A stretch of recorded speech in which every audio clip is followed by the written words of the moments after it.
जय हिंद। स्वागत है आपका हमारे YouTube चैनल पर। दोस्तों, आज इस वीडियो में हम डिस्कस करेंगे कि Delhi police head constable ministerial की जो वैकेंसी आती है उनमें आपको कौन कौन से चरण से गुजरना होगा। अभी जैसे मई जून में वैकेंसी आनी डिसाइडेड है, तो उसके बाद एग्ज़ाम होगा, तो उसके लिए भी आपको अभी से तैयारी शुरू करनी होगी। और एग्ज़ाम जो होता है उसके लिए अगर आपको पूरा सिलेक्शन प्रोसेस ही नहीं पता है तो आप किस तरीके से तैयारी कर पाओगे। तो सबसे पहले पूरा सिलेक्शन प्रोसेस पता होना बहुत ज़्यादा ज़रूरी है। तो इस वीडियो में हम स्टेप टू स्टेप पूरी डिटेल से डिस्कस करेंगे कि कौन कौन से स्टेप से आपको गुजरना होगा, और इसके अलावा सिलेबस के लिए बाद में एक डिटेल्ड वीडियो लाएंगे। तो चलिए अभी शुरू करते हैं। अब बात कर लेते हैं कि कौन कौन से स्टेप्स होते हैं और कितने स्टेप्स होते हैं। अब Delhi police head constable ministerial के लिए इन 5 स्टेप्स से गुजरना होगा, उसके बाद फाइनल सिलेक्शन होता है।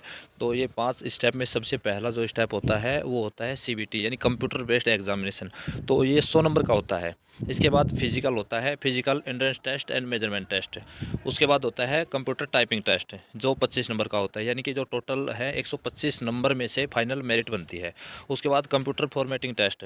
तो ये कंप्यूटर पर टेस्ट होता है कि प्रैक्टिकल टेस्ट होता है। एक तरीके से आप ये मान के चलिए कि कंप्यूटर के बारे में आपको कितनी नॉलेज है, उसका प्रैक्टिकल टेस्ट होता है। ये क्वालिफाइंग होता है, ठीक है। उसके बाद होता है मेडिकल एग्जामिनेशन, लास्ट में मेडिकल एग्जामिनेशन। और अगर ये 5 स्टेप आप पार कर लेते हो तो आपका सिलेक्शन कन्फर्म हो जाता है। इसके बाद बात करते हैं कंप्यूटर बेस्ड जो टेस्ट होता है वो उसमें क्या क्या आता है। उसमें एक तो जनरल अवेयरनेस आती है। इसमें भी 5 सेक्शन होते हैं। जैसे 5 स्टेप में जो पहला स्टेप है कंप्यूटर बेस्ड टेस्ट, तो इसमें 5 सेक्शन होते हैं। एक तो जनरल अवेयरनेस होती है, ठीक है। जनरल अवेयरनेस में 20 क्वेश्चन होते हैं और 20 ही नंबर के होते हैं। उसके बाद क्वांटिटिव एप्टीट्यूड, ये इसमें 20 ही क्वेश्चन होते हैं और 20 नंबर के होते हैं। मैथमेटिक्स होता है क्वांटिटिव एप्टीट्यूड। इसके बाद जनरल इंटेलिजेंस, ये होती है रीजनिंग। रीजनिंग 25 क्वेश्चन होंगे और 25 ही नंबर के होंगे। इसके बाद होता है इंग्लिश लैंग्वेज। इंग्लिश लैंग्वेज के 25 क्वेश्चन 25 नंबर के। इसके बाद कंप्यूटर फंडामेंटल्स, ये 10 क्वेश्चन होंगे 10 नंबर के, यानी कि टोटल क्वेश्चन होंगे 100 और 100 ही नंबर के होंगे। और ये टाइम मिलेगा आपको इसमें 1.5 घंटा, 90 मिनट का इसमें आपको टाइम मिलेगा। और जो इसका सिलेबस है, ये सिलेबस अगले वीडियो में आपको चैनल पर मिल जाएगा। और आगे आने वाले वीडियोस तभी आपको मिल पाएंगे जब आपने चैनल को सब्सक्राइब करने के साथ ही बेल आइकॉन पर ऑल पर प्रेस कर रखा होगा, तो आपके पास नोटिफिकेशन पहुंच जाएगा, ठीक है। और डिटेल्ड उसमें सिलेबस में हम आपको पूरी डिटेल से बताएंगे कि मैथमेटिक्स में किस किस तरीके से क्या क्या आता है, इंग्लिश में क्या आता है, सभी चीज़ें उसमें डिटेल से बताएंगे, ठीक है। इसके बाद आगे बढ़ते हैं। Physical entrance and measurement test, ये क्वालिफाइंग होता है, इसमें कोई मार्क्स नहीं होते हैं। तो इसमें सबसे पहले बात करते हैं मेल की। मेल कैंडिडेट जिनकी उम्र 30 साल या 30 साल से कम है, वो सभी उनको 7 मिनट का टाइम मिलेगा 1600 मीटर की रनिंग पूरी करने के लिए, ठीक है। लॉन्ग जंप होगा 12.5 फीट, हाई जंप होगा 3.5 फीट। और अगर 30 साल से 40 साल के बीच की एज है, यानी जैसे कुछ डिपार्टमेंटल कैंडिडेट भी होते हैं जिनको एज रिलैक्सेशन होता है, उनके लिए ये सभी चीज़ें हैं। जिनकी एज 30 से 40 के बीच में अगर है किसी की भी एज, तो उसमें 1600 मीटर की रनिंग 8 मिनट में करनी होगी। उसके अलावा लॉन्ग जंप होगा वो 11.5 फीट हो जाएगा, 1 फीट कम हो जाएगा। और जो हाई जंप है वो 3 फीट 3 इंच हो जाएगा। और इसी तरीके से अगर एज 40 से भी ज़्यादा है तो 9 मिनट मिलेंगे 1600 मीटर की रनिंग पूरी करने के लिए। और 10.5 फीट लॉन्ग जंप होगा और सिर्फ 3 फीट हाई जंप होगा। ये तो मेल कैंडिडेट का जो एंट्रेंस टेस्ट है वो। अब फीमेल कैंडिडेट के बारे में बात कर लेते हैं।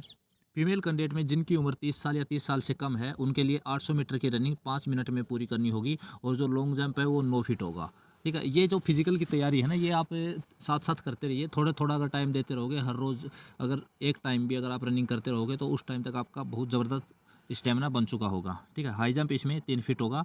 और अगर एज 30 से 40 के बीच में है तो 6 मिनट मिलेंगे 800 मीटर रनिंग पूरी करने के लिए। और लॉन्ग जंप 8 फीट होगा सिर्फ, और हाई जंप होगा 2 फीट 6 इंच, ठीक है। अगर 40 से भी ज़्यादा एज है तो उसमें 7 मिनट 800 मीटर करने के लिए मिलेंगे। और लॉन्ग जंप होगा वो 7 फीट होगा, और हाई जंप होगा वो 2 फीट 3 इंच होगा। इसमें एक बात और बता दें, लॉन्ग जंप और हाई जंप दोनों के लिए 3-3 चांस मिलेंगे। 3 चांस में आपको क्लियर करना होगा, और रनिंग में एक ही चांस होता है, ये तो आपको पता ही होगा, ठीक है। फिजिकल स्टैंडर्ड क्या होना चाहिए, तो उसमें जो मेल कैंडिडेट है उसके बारे में बात करते हैं। मेल कैंडिडेट के लिए 165 सेंटीमीटर हाइट होनी चाहिए, और 5 सेंटीमीटर रिलैक्सेशन होता है। जो हिल एरिया के होते हैं, जो पहाड़ी क्षेत्र के रहने वाले होते हैं, उनके लिए सर्टिफिकेट उनके पास होना चाहिए, ठीक है। एसटी कैंडिडेट जो होते हैं उनको भी 5 सेंटीमीटर का रिलैक्सेशन मिलता है। उसके बाद फीमेल कैंडिडेट की हाइट है वो 157 सेंटीमीटर होनी चाहिए।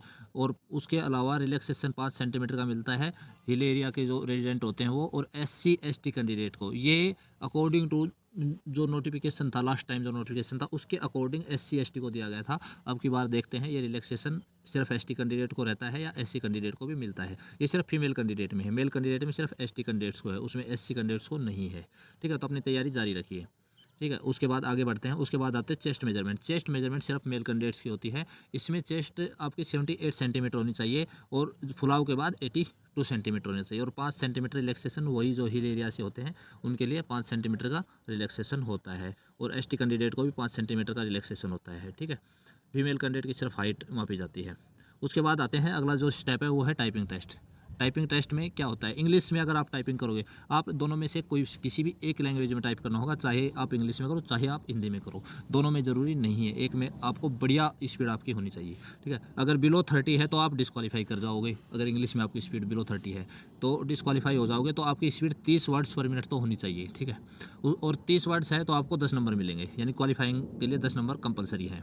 ऐसे ही हिंदी में 25 वर्ड्स पर मिनट हुई तो आपको 10 नंबर मिलेंगे, क्वालिफाइंग के लिए 10 नंबर जरूरी है। उसके बाद 31 से 35 के बीच है तो 12 नंबर होंगे। 36 से 40 के बीच अगर आपकी स्पीड है तो 15 नंबर होंगे।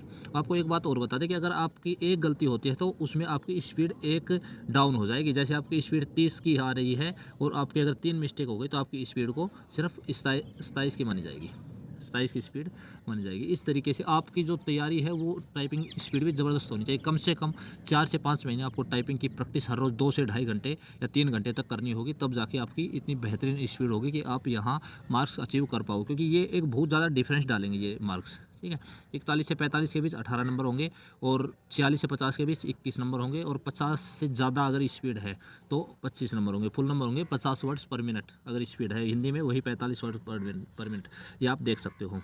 ठीक है, तो इसके लिए 25 मार्क्स और 10 मार्क्स, जिसकी सिर्फ 30 की होगी, जिसकी 50 से ज़्यादा की होगी। देखिए यहाँ पर 15 नंबर का डिफरेंस बहुत ज़्यादा होता है, यही डिसाइड करेंगे। अगर आपके टेस्ट में भी मार्क्स इक्वल है तो यहाँ पर डिसाइड हो जाएगा कि आपका सिलेक्शन होगा या नहीं होगा। इसलिए टाइपिंग टेस्ट बहुत ज़्यादा ज़रूरी है। बहुत सारे कैंडिडेट टाइपिंग टेस्ट में बाहर हो जाते हैं, बहुत सारे कैंडिडेट यहाँ कम मार्क्स आने की वजह से फाइनल लिस्ट से बाहर हो जाते हैं। तो टाइपिंग टेस्ट की स्पीड साथ साथ रखनी है। ठीक है, ये है कंप्यूटर का। कंप्यूटर में आपको क्या क्या करना हो, कंप्यूटर टेस्ट होगा उसमें indenting of paragraph, underline, using different font type, ये बिल्कुल सिंपल है। अगर एक्चुअल में इन चीज़ों की आप प्रैक्टिस करोगे ना तो 5 दिन में आप सीख सकते हो, सिर्फ 5 दिन में, तो डिफ़िकल्ट नहीं है। तो आप इस चीज़ से मत घबराइए कि कंप्यूटर का भी टेस्ट होगा, ये भी टेस्ट होगा, फॉर्म के लिए क्या तैयारी करें ना करें, तैयारी ज़रूर से ज़रूर करिए। ये कुछ भी नहीं है, कंप्यूटर का टेस्ट बिल्कुल ईजी है। या अगर आपको डाउट है तो आप अभी से सीख लीजिए, कुछ बड़ी बात नहीं है। 8-10 दिन में आप अच्छे से एक्सपर्ट हो जाओगे इन सब चीज़ों में। सेलेक्टिंग टेस्ट इन बोल्ड्स, इटालिक्स, जो टेढ़े अक्षर करने नहीं होते इटालिक, जैसे ए लिख दिया, एक तो इस सीधे तरीके से होता है, एक ऐसे टेढ़े तरीके से ए होता है, इस तरीके से ए होता है, तो ये होते हैं इटालिक। ठीक है, कंट्रोल आई करके इटालिक हो जाते हैं, कंट्रोल बी करके बोल्ड हो जाते हैं। मतलब बिल्कुल सिंपल है, एक ही बार में आप सब चीज़ें सीख जाओ। सुपर स्क्रिप्ट, सब स्क्रिप्ट, सुपर स्क्रिप्ट ये आपने देखा होगा A² + B², तो ये जो स्क्वायर ऊपर लिखते हैं ये सुपर स्क्रिप्ट होता है। सब स्क्रिप्ट जैसे आपने एक केमिस्ट्री में फॉर्मूला देखा होगा H2O, पानी का जो फॉर्मूला होता है, तो यहाँ जो अगर नीचे लाना है इस 2 को तो ये होता है सब स्क्रिप्ट। ये किस तरीके से लाने हैं ये एक बार में आप सीख जाओगे। पेज नंबरिंग 1 2 3 इस तरीके से। ठीक है, inserting of symbol, symbol insert करना, draw insertion of table, table insert करना किसी पेज के ऊपर। ठीक है, और बुलेट नंबरिंग, बुलेट नंबरिंग जैसे डॉट डॉट डॉट ऐसे भी आते हैं ना, एक सेंटेंस उसके बाद दूसरे सेंटेंस लिख दिया और बाद में नंबरिंग दे दी, इस तरीके से डॉट डॉट डॉट दे दिया, 1 2 3 दे दिया, इस तरीके से नंबरिंग। ठीक है, चेंज केसेज, तो लोअर केस में जैसे ए लिख रखा है तो इसको सेलेक्ट करके और कैपिटल ए बनाना, इस तरीके से चेंज केसेज। तो ये बिल्कुल ईजी है, इसमें कोई दिक्कत वाली बात नहीं है। ठीक है, तो आप इनकी अच्छे से तैयारी अभी से शुरू कर दीजिए। ठीक है, using different font size, font का साइज़ 10 का साइज़ है, 15 का साइज़ है, वो सेलेक्ट करना। ठीक है, सेंटर लेफ्ट राइट जस्टिफिकेशन, जैसे कई पैराग्राफ आपने देखे होंगे इस तरीके से होते हैं। एक पैराग्राफ यहाँ से शुरू हुआ, दूसरा यहाँ से शुरू हो रहा है, तीसरा यहाँ से हो रहा है, चौथा यहाँ से। तो इनको अगर सेंटर करना है, बिल्कुल सेंटर, तो सभी सेंटर में आ जाएंगे एक लेवल में। ठीक है, लेफ्ट करना है तो ये सारे लेफ्ट से शुरू हो जाएंगे। कई बार ऐसे होते हैं, एक ऐसे, एक इतनी लंबी लाइन में, एक अगली जो लाइन है किसी पैराग्राफ की इतनी छोटी है, उसके बाद इतनी। तो ये अगर जैसे इसमें डिफरेंस है ना, तो इनको सभी को सेंटर में करना है तो सभी सेंटर में इस तरीके से हो जाएंगे। अगर लेफ्ट करना है तो ये सारे लेफ्ट से शुरू होने लग जाएंगे, जो गैप है वो गैप राइट साइड में रह जाएगा। अगर राइट करना है पूरे पैराग्राफ को तो पूरे राइट साइड इक्वल हो जाएगा, लेफ्ट साइड में कम ज़्यादा हो जाएगा। ठीक है, यहाँ से ये सारे इक्वल हो जाएंगे। तो ये होता है centre left right justification, line spacing of the passages में जो लाइनों में स्पेस होता है उसको कम ज़्यादा करना, ठीक है। सेटिंग ऑफ पैराग्राफ की सेटिंग करना, सम टेक्स्ट एज हेडर और सम टेक्स्ट एज फुटर। तो ये बिल्कुल ईजी है, ज़्यादा बड़ी चीज़ नहीं है, आप इजीली कर जाओगे। तो कंप्यूटर के लिए तो आप टेंशन बिल्कुल भी मत लीजिए, ठीक है। और बाकी जो डिटेल सिलेबस है, सिलेबस अगले वीडियो में आपको मिल जाएगा, उसमें हम बता भी देंगे किस तरीके से आपको तैयारी करनी है। बाकी आपको जो सिलेबस है उसको कवर किस तरीके से करना है उसके लिए भी आगे वीडियो आएगा। जल्दी एक वीडियो हम लेकर आएंगे जिसमें बताएंगे कि आपको पढ़ना किस तरीके से है।